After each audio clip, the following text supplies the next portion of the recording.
Like if you ever hear about what campaign dinners are like, fundraising dinners, it's $10,000 a plate.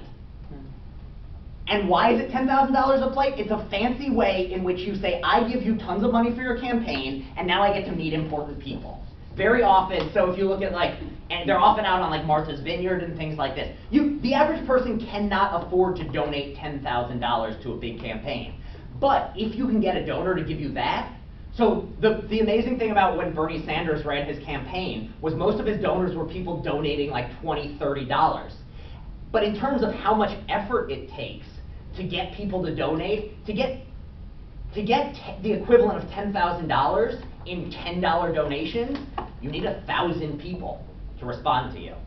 So this is the way in which a company or a candidate or anyone else can make these decisions and draw conclusions about someone. And then you can basically, what you can do is, once you know what the patterns are, you can decide based on who you are and what you're interested in. You can write up computer algorithms which will spit out a score on a percentage. So something like, how likely is this person to donate to my campaign? And you'll run it based on where they live, how much they make, what school district they're in, what congressional district, and it'll just spit out a number. And now you as the human being just look at this number and see, that person's 75% likely to donate. This person's 20% likely to donate. And that's very useful information. I also think that like 1001 can be can have a positive impact on that person who is like making a charity or something, because like not only they have like 23,947, but if you like multiply with this number and the average income, you can easily see that this one has way bigger number than. So I'm just, as a little autobiographical fact, I had trouble following what you were saying right there because of no. This is an amazing, excellent point, which is that when human beings talk to other human beings about numbers, it is very hard to follow. But when a computer talks to a computer about numbers, nothing is lost. It's perfectly clear. So it's not that you weren't clear, because you were, it's that I'm a human being and have trouble processing numbers with my ears. Think about a math class. Math classes in high school were probably the class where you were most inclined to fall asleep. Let's be honest here, unless you're a real math person, it's hard to be interested by just a bunch of numbers. Because after a while, somebody going, 2, 7, 4, 3, like just look at this, this is boring. This is a bunch of numbers. But a computer doesn't find it boring. A computer just breaks it down into ones and zeros and it's all the same. And so what you can now do is have a code that's spit out, and you just get a score which tells you how likely something is. And then you can use that based on that score number to make decisions about somebody new. So you might know now, all you need to do to make a decision about whether you should do something is where they live, or what congressional district they're in, depending on what your interests are. So if you want to know about advertising, you can make your decisions based, all you have to do, if you know this number and this number, you don't have to know how much that person makes to make an informed decision. You just know they live in a rich area, they can probably afford my Gucci shoes. They live in a not so rich area, not worth advertising. You know they're moving to a not rich area, you now know they're off the mailing list. And you never have to talk to them or anything else. No. Yeah, I was just gonna say, like, I kind of agree with what he said though about, like, in terms of the campaign, like, if you're trying to advertise, because that's also the other, like, possible, like, route that you could go, because it's not incorrect, like, it's, and that's what I was gonna say about computers. Like, sometimes computers can't deduce. And so what's the highest percent of outcome? Yeah, this is the brilliant thing. This is an amazing point, which is that computers have limits. And at the end of the day, it's always going to be a human making the decisions of what's valuable and what's not. But the computer is just a tool which makes it run faster. So it can tell you the correlations, but then, and this is the big step, this writing algorithms, who's writing the algorithms? Human beings. Humans have to write the algorithms. But then, once the algorithm's written, the computer just spits out a number. And so the key is identifying which ones matter the most, how they should be weighted, and what to do here. So this is where the data scientist comes in, or the person who knows how to analyze data. One. Okay. So And once you have that, now to speed up your process, if you're a CEO and you have a very limited amount of time to consider like candidates for a new position, or say you're the CEO of a company and you need to hire a new head of HR. And CEOs are busy people, presumably. I don't know, I've never been a CEO, but I'd imagine they're busy. Therefore, what's going to speed up their process? Having to look through 27 resumes or having someone hand them a list with a bunch of numbers and say, this is a 91%, this is an 88% would be a good fit, this is a 70%. Which one's better? The second one, because it makes things faster, provided the way you came to these decisions is good. So at the end of the day, you just get a number or a percentage or a grade, which tells somebody else who can just very quickly look, and it speeds up the whole process, provided the algorithms were good ones. So this is the idea behind data mining, and I've already talked about some examples of it here. Let's talk about real world examples. How is this actually done? Where are some things in which it's really used? School and grades. School and grades. So yes. So who specifically is doing these? Like who is cranking those numbers? Who is mining the data? Teachers, like put in your grades. So, Computer. so let's think of it this. So I'm trying to think of So going back, I think what you're answering is step 0, which is make a huge data set. So teachers and someone like me, I make the data set for the school. But then once it's in the data set, who might mine that data? Or more specifically, imagine I'm a high school teacher, and I put your grades in and various other things, and now that is all into a computer somewhere, along with your SAT scores and your everything else. So who can mine that data for useful information? Colleges. College admissions is just, these days, computerized data mining in a lot of cases. So there will be personal touches of like reading and writing sample and everything else, but basically there will be an algorithm written by someone which judges based on how high your SAT score was, how good your high school grades were, how good of a school you went to in high school, so what do those grades mean, what you did on other standardized tests, look at it, and it'll spit out a number which will tell the admissions, like how high should we rank this person when trying to accept them? How likely are they to succeed and reflect well on us and finish their 4 years of college? That is a classic data mining case. You just get pure numbers, and there's no way, how would they go about mining this data? What is the way in which you would go about answering this? If you're the college admissions officer, what's the first step? You look at all the people who came before, and you look at them and you look at people who have succeeded at, so let's just use John Jay. People who've succeeded at John Jay, what have their high school grades looked like? What did they score on their SATs? Where did they go to high school? What did they major in? What were they interested in coming in? And then you use that information to predict how, now you just know this new person, you know where they went, how well they did in high school. Based on that information, you're trying to predict how well will they succeed in John Jay. So you look at all the people who have succeeded, all the people who haven't, get some numbers out from an algorithm, and then use that to make predictions about new people, new students. Where are some other ways in which data mining is used?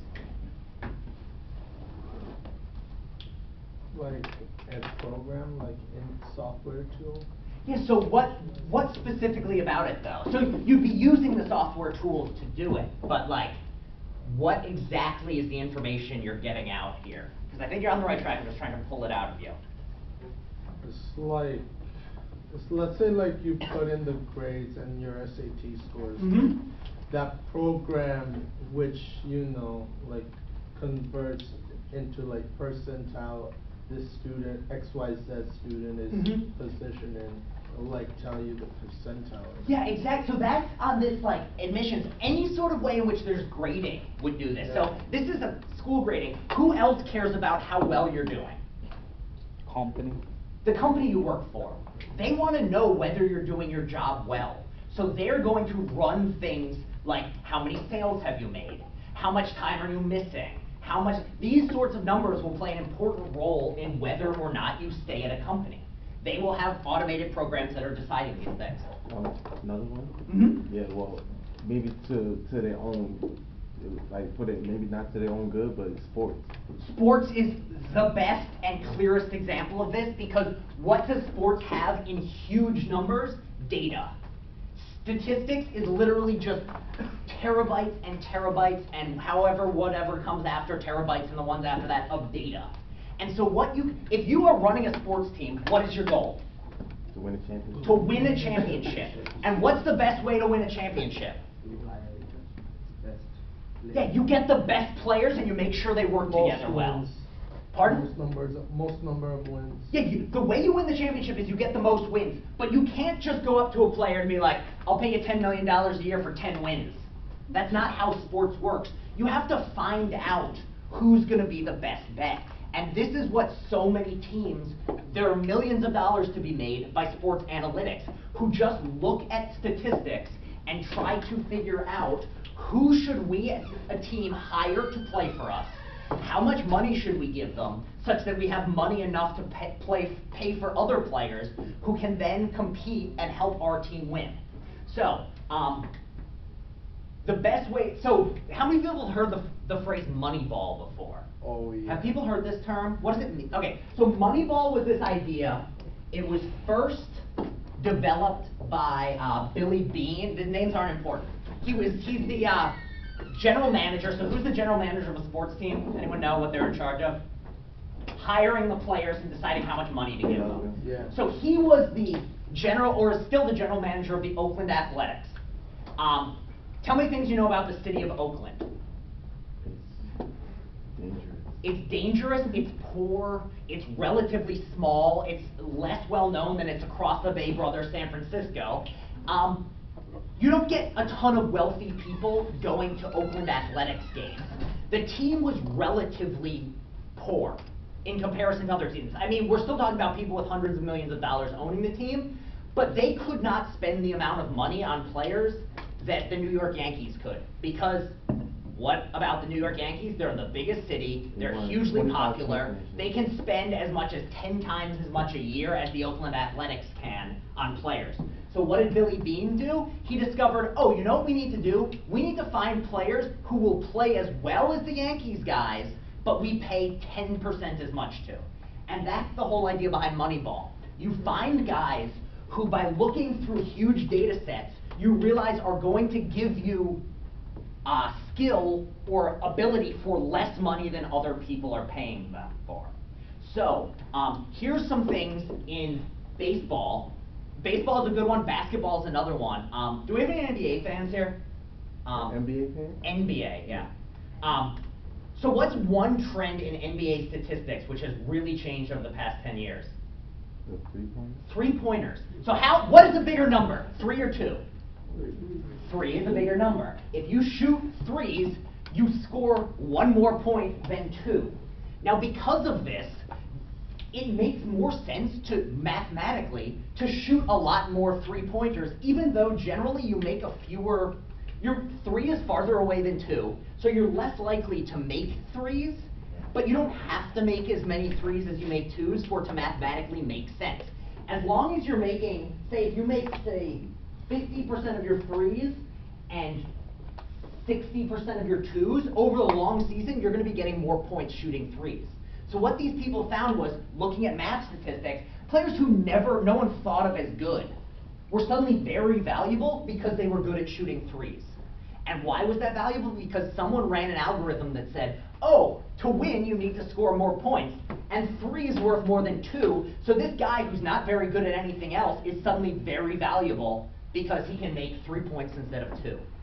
Another thing with baseball is there's all these new statistics like, oh, you did. And also sabermetrics. Yeah, so sabermetrics is a fancy way of saying data mining for sports. Yeah. That's all it is. And so another one is baseball. What's the easiest way to score runs? So baseball, strange game. Americans love it, Japanese love it, Latin Americans love it, and no one else in the world plays it. So for those of you who don't know, how do you win a baseball game? You get more runs. It looks like this. You run around the bases, and every time you come back to where you started, you get a point, more or less. The quickest way to get a point is what? Home run! A home run where you hit the ball really, really far, so far it goes out of the field and they just give you a point for it. That's how baseball works. The quickest way to score is to hit home runs. To hit a home run, you need to hit the ball really far. So they discovered mathematically what's the best way to ensure that your team's good. Well, you get people who can hit a lot of home runs. And RBIs too.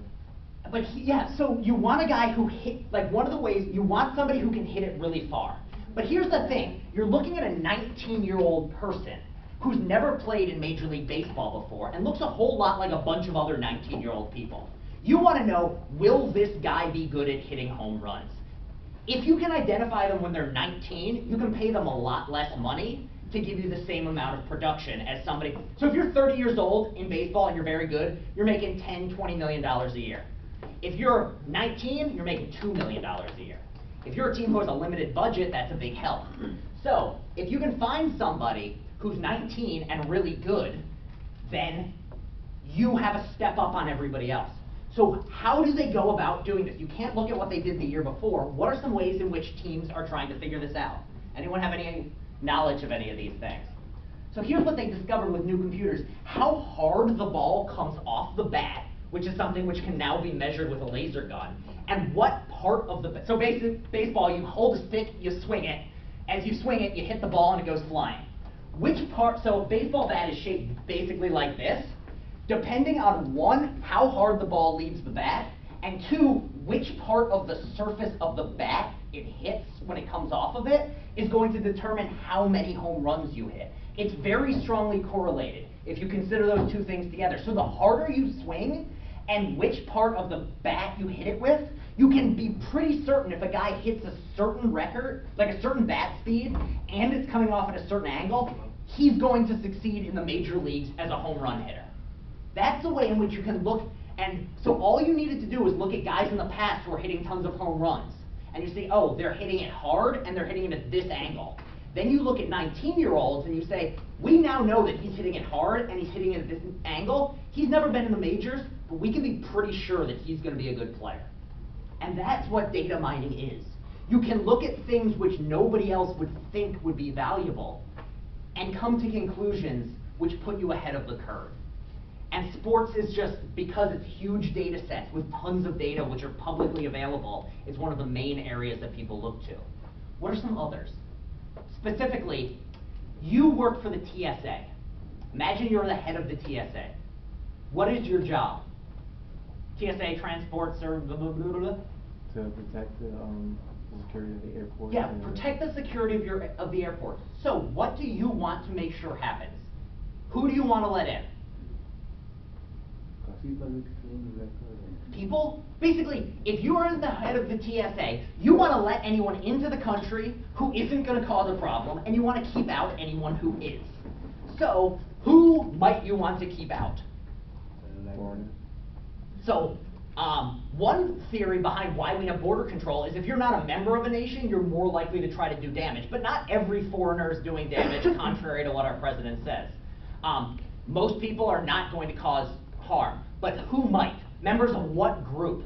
Name a group who you think like this. ISIS.